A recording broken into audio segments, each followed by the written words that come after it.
నమస్తే welcome to burning topic నేను Sindhu operation Sindoor తర్వాత తొలిసారి ప్రధాని మోదీ జమ్మూ కాశ్మీర్ లో పర్యటించారు। ఈ పర్యటన ఎంతో కీలకం చారిత్రాత్మకమైంది।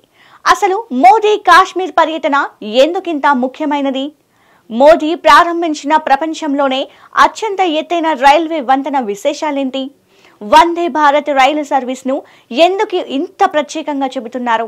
ఈ సందర్భంగా మోదీ చేసిన ప్రసంగంలో పాకిస్తాన్ కాశ్మీర్ గురించి ఆయన ఏం చెప్పారు?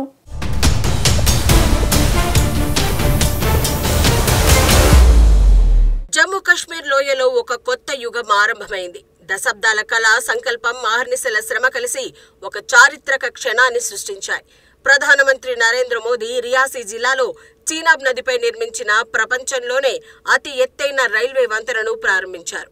ఈ వంతెన కేవలం ఒక నిర్మాణం కాదు, ఇది భారతదేశ ఇంజనీరింగ్ శక్తికి, సంకల్పానికి, ఐక్యతకు ఓ ప్రతీక। ఈ సందర్భంగా కట్రా నుంచి శ్రీనగర్ వరకు వందే భారత్ రైలు సర్వీసును కూడా ఆయన జెండా ఊపి మరి ప్రారంభించారు।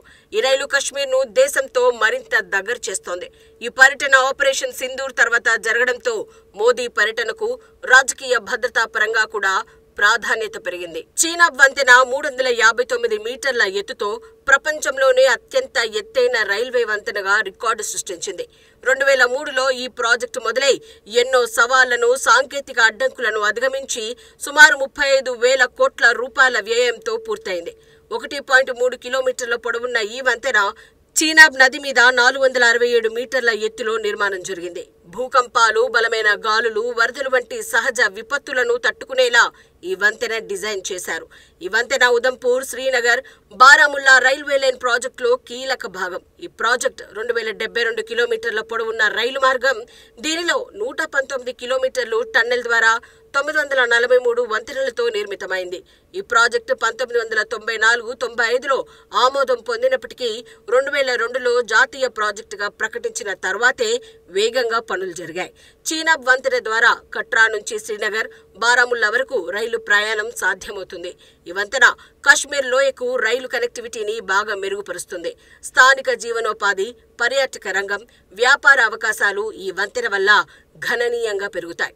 కాశ్మీర్లో పండించే యాపిల్, బాదం, షాల్స్ వంటివి దేశంలోని ఇతర ప్రాంతాలకు త్వరగా సులభంగా చేరుతాయి। ఈ వంతెన నిర్మాణంలో భారత రైల్వే ఇంజనీర్లు, కాంట్రాక్టర్లు, స్థానిక కార్మికులు చేసిన కృషి అభినందనీయం। ఈ వంతెన కాశ్మీర్ను దేశంలో ఆర్థికంగా, సామాజికంగా మరింత దగ్గర చేసే ఒక మైలురాయిగా నిలుస్తోంది।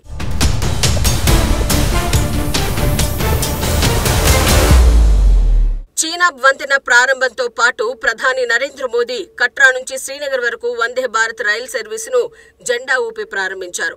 కట్రా నుంచి శ్రీనగర్ వరకు 200 కిలోమీటర్ల దూరాన్ని కేవలం 3 గంటల్లో చేరుకుంటుంది। ఈ రైలు సర్వీసు కశ్మీర్లో పర్యాటక రంగాన్ని బాగా బూస్ట్ చేస్తుందని నిపుణులు అంచనా వేస్తున్నారు। కాశ్మీర్ లోయకు ఏటా లక్షలాది మంది పర్యాటకులు వస్తారు। వీరికి ఈ రైలు సర్వీసులు ఒక వరంగా మారనుంది। శ్రీనగర్లోని దాల్ లేక్, గుల్మార్గ్, పహల్గాం వంటి ప్రాంతాలకు వెళ్లే పర్యాటకులు ఈ రైలు ద్వారా సులభంగా త్వరగా చేరుకోవచ్చు।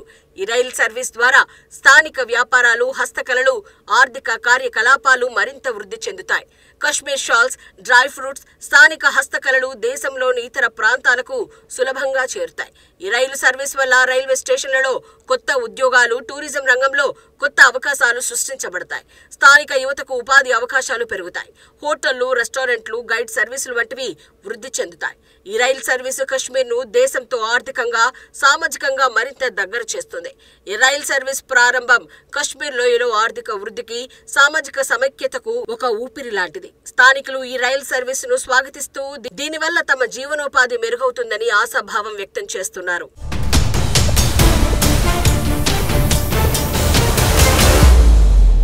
ఆపరేషన్ సింధూర్ తర్వాత మొదటిసారి జమ్మూ కాశ్మీర్ కు మోదీ వెళ్లారు।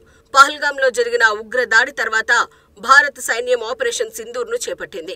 ఈ ఆపరేషన్లో పాకిస్తాన్లోని ఉగ్ర స్థావరాలను లక్ష్యంగా చేసుకుని భారత సైన్యం ఖచ్చితమైన శస్త్రచికిత్స వంటి దాడులు చేసింది. ఈ ఆపరేషన్ విజయవంతం కావడంతో పాకిస్తాన్కు గట్టి హెచ్చరిక వెళ్లింది. ఈ ఆపరేషన్ ద్వారా భారతదేశం ఉగ్రవాదంపై తన గట్టి వైఖరిని చాటింది.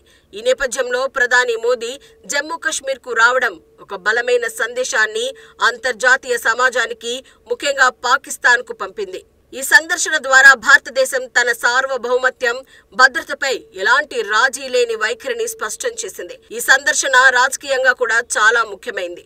మోదీ శ్రీనగర్లో స్థానిక నాయకులతో, ప్రజా ప్రతినిధులతో చర్చలు జరిపారు.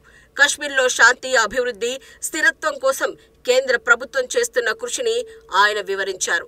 ఆర్టికల్ 370 రద్దు తర్వాత కశ్మీర్లో జరిగిన మార్పులను, యువతకు ఉపాధి అవకాశాలను, మహిళల సాధికారత కోసం చేస్తున్న కార్యక్రమాలను ఆయన హైలైట్ చేశారు. ఈ సందర్శన ద్వారా కాశ్మీర్లో శాంతి, అభివృద్ధి సాధ్యమని ఆయన స్పష్టం చేశారు. ఈ సందర్శన సమయంలో స్థానిక ప్రజలు, యువత, వ్యాపారవేత్తలు మోదీకి ఘన స్వాగతం పలికారు. ఈ సందర్శన కశ్మీర్లో రాజకీయ, సామాజిక స్థిరత్వానికి ఒక కొత్త ఆశలను రేకెత్తించింది. ఆపరేషన్ సింధూర్ తర్వాత కాశ్మీర్లో భద్రతా వాతావరణం సున్నితంగా ఉన్నప్పటికీ ఈ సందర్శన శాంతియుతంగా జరగడం వల్ల భారతదేశ భద్రతా వ్యవస్థల సమర్థత కూడా నిరూపితమైంది.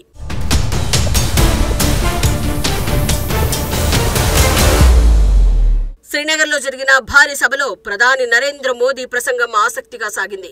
కశ్మీర్ను భారతదేశ శిరస్సుగా అభివర్ణిస్తూ ఈ ప్రాంతంలో శాంతి, అభివృద్ధి కోసం కేంద్ర ప్రభుత్వం చేస్తున్న కృషిని ఆయన వివరించారు. కశ్మీర్ యువత ఉగ్రవాదం కాదు, అభివృద్ధి దిశగా చూస్తోంది. ఇక్కడి ప్రతి ఒక్కరూ భారతదేశ అభివృద్ధిలో భాగస్వాములు కావాలి అని మోదీ తెలిపారు. ఉగ్రవాదాన్ని ప్రోత్సహించే దేశాలు అంతర్జాతీయంగా ఒంటరిగా మిగులుతున్నాయని, భారతదేశం శాంతిని కోరుకుంటుందని, కానీ తన సార్వభౌమత్యంతో ఎన్నటికీ రాజీ పడదని మోదీ హెచ్చరించారు. ఆర్టికల్ 370 రద్దు తర్వాత కశ్మీర్లో జరిగిన మార్పులను ఆయన హైలైట్ చేశారు.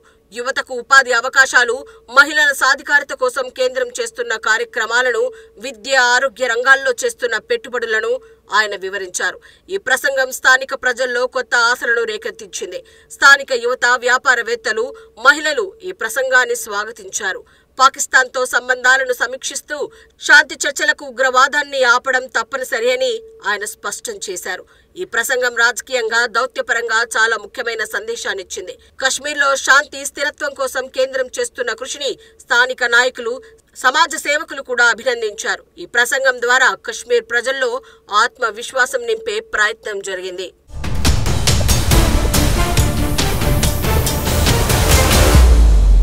ప్రధాని మోదీ పర్యటన సమయంలో జమ్మూ కాశ్మీర్లో భద్రతా ఏర్పాట్లు అత్యంత కట్టుదిట్టంగా ఉన్నాయి. ఆపరేషన్ సింధూర్ తర్వాత కాశ్మీర్లో భద్రతా వాతావరణం సున్నితంగా ఉన్న నేపథ్యంలో శ్రీనగర్, కట్రా, రియాసీ ప్రాంతాల్లో భారీ భద్రతా వ్యవస్థను ఏర్పాటు చేశారు.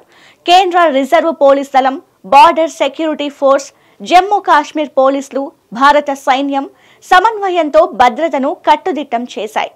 రహదారులపై చెక్ పోస్టులు, డ్రోన్ నిఘా, సీసీటీవీ కెమెరాలు, స్నీఫర్ డాగ్స్ వంటివి ఉపయోగించారు. శ్రీనగర్లోని సభాస్థలం చుట్టూ 5 కిలోమీటర్ల పరిధిలో నో ఫ్లై జోన్ ను ప్రకటించారు. ప్రధాని వెళ్లిన రియాసీ, శ్రీనగర్ ప్రాంతాల్లో భద్రతా సిబ్బంది సంఖ్యను రెట్టింపు చేశారు. ఈ భద్రతా ఏర్పాట్లలో స్థానిక ప్రజలు కూడా సహకరించారు. స్థానిక నాయకులు, సమాజ సేవకులు ప్రజలను శాంతియుతంగా ఉండమని కోరారు. ఈ ఏర్పాట్ల వల్ల ఎలాంటి అవాంఛనీయ సంఘటనలు జరగలేదు. ఈ భద్రతా ఏర్పాట్లు భారతదేశ వ్యవస్థల సమర్థతను, సమన్వయాన్ని చాటాయి. మోదీ సందర్శన సజావుగా, విజయవంతంగా పూర్తయింది.